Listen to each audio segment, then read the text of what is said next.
Salut, moi c'est Manu. J'ai passé 7 années de ma vie dans le graffiti et voilà, avec arrestation, etc. Au bout d'un moment, ça a été plus grave et ça a suscité beaucoup de problèmes autour de moi, dans ma famille. Et j'ai voulu arrêter et j'y suis pas arrivé.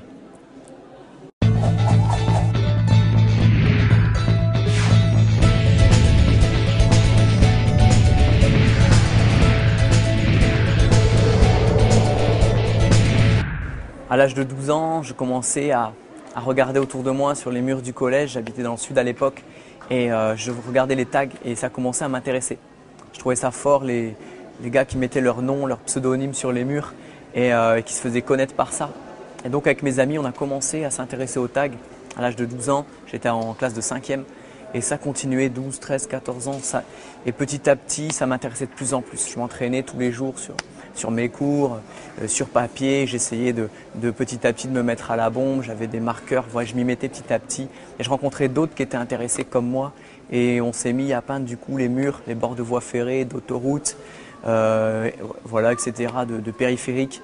Et après, on a déménagé avec ma famille un peu plus au nord, à Tours.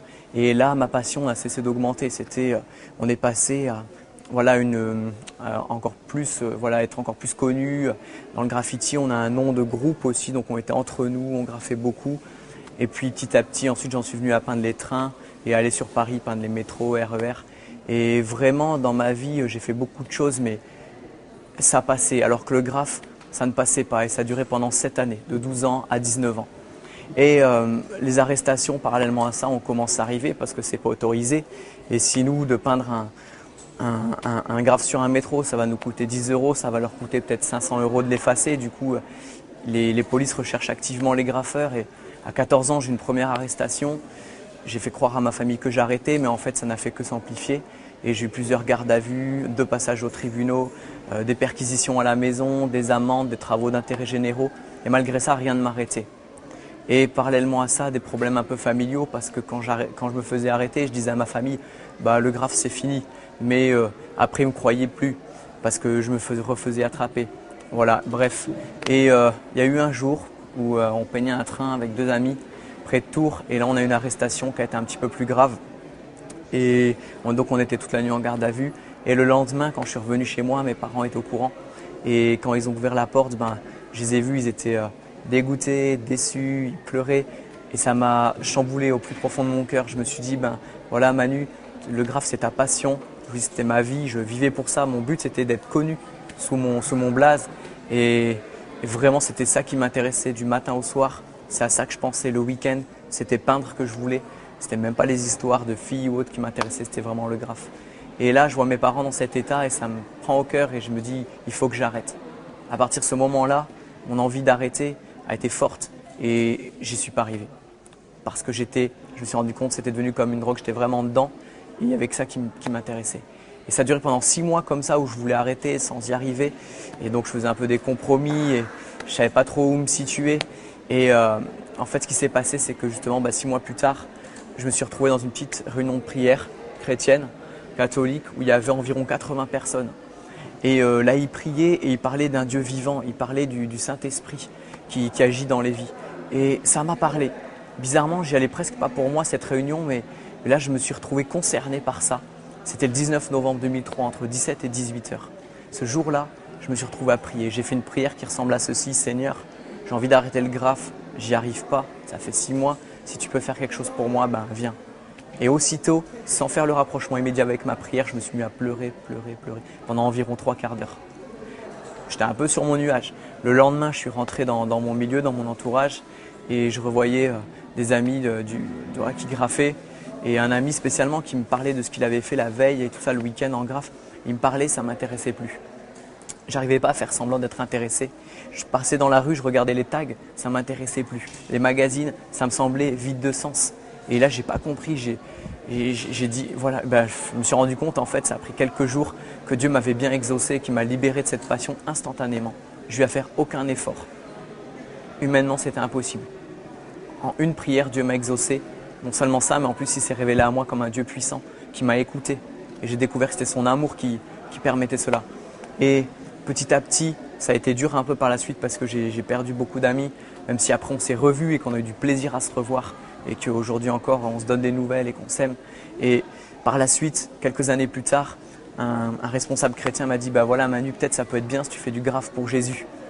Et j'ai dit « Pourquoi pas ?» Et il y a eu une première mission dans la rue avec des planches en contreplaqué où j'ai fait un graphe « Dieu l'a ressuscité » en parlant de Jésus-Christ. Et vraiment j'ai pris plaisir parce que j'ai levé le nom de Jésus et non pas mon propre nom, mon blaze. Et bien sûr, en peignant, je vivais pas un truc comme dans ma passion avant, mais en même temps, j'ai pris plaisir à faire ça.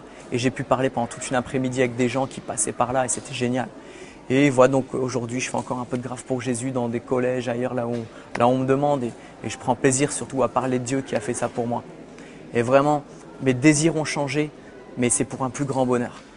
Vraiment, c'est quelque chose d'encore plus grand que le graphe. Tu kiffes le graphe, c'est ta passion, ça te prend au trip, tu penses à ça du matin au soir. Dis-toi, Jésus, il peut t'arriver la même chose, mais ça te donne des vibrations encore 10 fois plus intenses.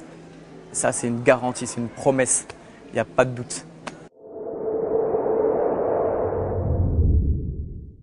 Écoute, voilà, je te propose un truc très simple.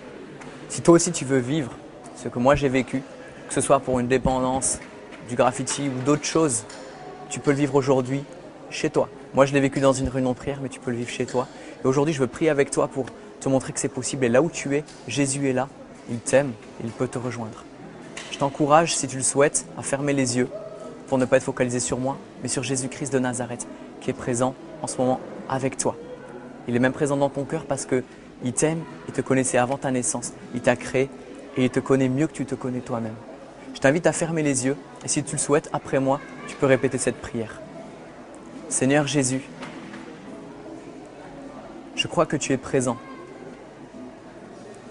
Je te demande de me libérer de ma dépendance. Et tu peux citer ta dépendance. Seigneur, sur la croix, tu es mort à ma place. Pour que je n'ai pas d'idole, mais que je connaisse le vrai Dieu. Toi, Seigneur Jésus, et ton amour. Envoie-moi ton Esprit Saint. Conduis-moi et je te suivrai. Montre-moi de lire ta parole, la Bible, de la voir comme toi tu la vois. Qu'elle devienne ta parole pour moi. Et je te remercie pour ce que tu fais. Amen. Voilà, toi qui as fait cette prière, je te souhaite plein de bonnes choses. Sois béni. N'hésite pas à contacter ce site internet si tu veux rencontrer d'autres chrétiens qui vivent des choses comme moi j'ai vécu et comme ce que tu viens de vivre, qui peuvent t'aider à continuer et t'offrir une Bible si tu le souhaites.